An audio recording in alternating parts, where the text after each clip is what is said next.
Okay, tignan niyo po, ito po mga pahayag ni Sherwin Gatchalian.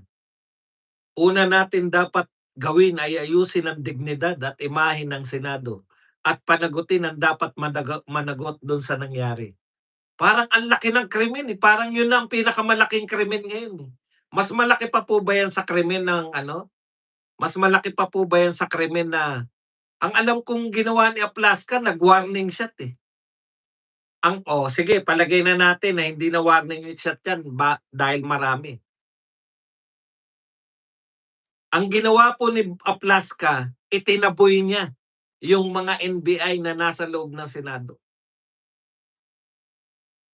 Bakit po niya ginawa yun? Dahil siya po ay pinuno ng Office of Sergeant at Arms. Ano po ang tungkulin niya? Pangalagaan ng Senado, pangalagaan ng mga senador. Ano po kaya mangyari kung hinayaan niya pong pumasok? Ano po ang intention sa tingin niyo ng NBI? Huwag na tayong magbulahan. Hindi po nila nililihim na balak po nilang hulihin si Bato.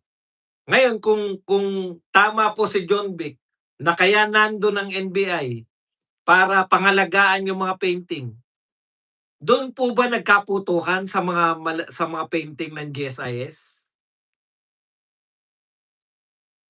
Ang pagkakaalam ko po sa Senado po nagkaputukan. Oh, 'di ba? Ibig niyo bang sabihin si Aplaska po pumasok do'n sa gallery kung saan naroon yung mga kayamanan ng GSIS? Kasi sabi niyo nagbabantay lang sila nung yaman, eh, ng GSIS, eh. Dun ba nagpaputok si Aplaska?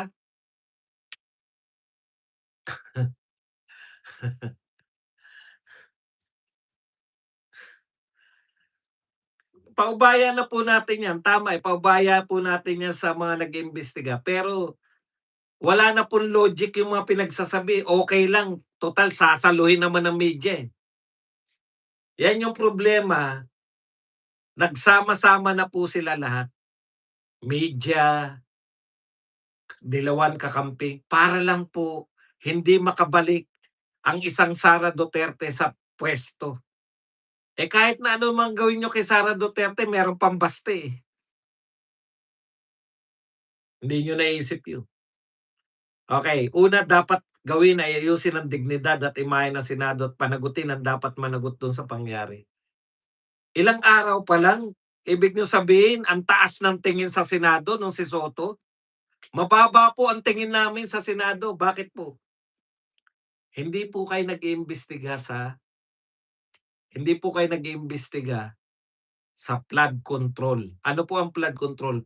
Pinakamalaking pagnanakaw sa gobyerno.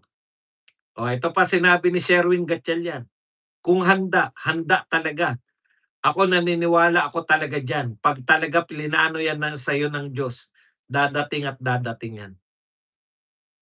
Okey lang po sana kung ang sinasabi niya 'pag ako naging presidente ng Senado, aayusin ko yan, iimbestigahan ko yang mga magnanakaw sa flood control, mga magnanakaw sa lahat, hindi lang sa flood control, farm to market, at iba pang pagnanakaw. Wala kaming naririnig, eh. Panay handa ako, ibabangon ko ang dignidad. Talagang mga dilawan talaga ganyan magsalita, eh, 'no? Ibabangon ang dignidad, yung mga nasa laylayan, panay mga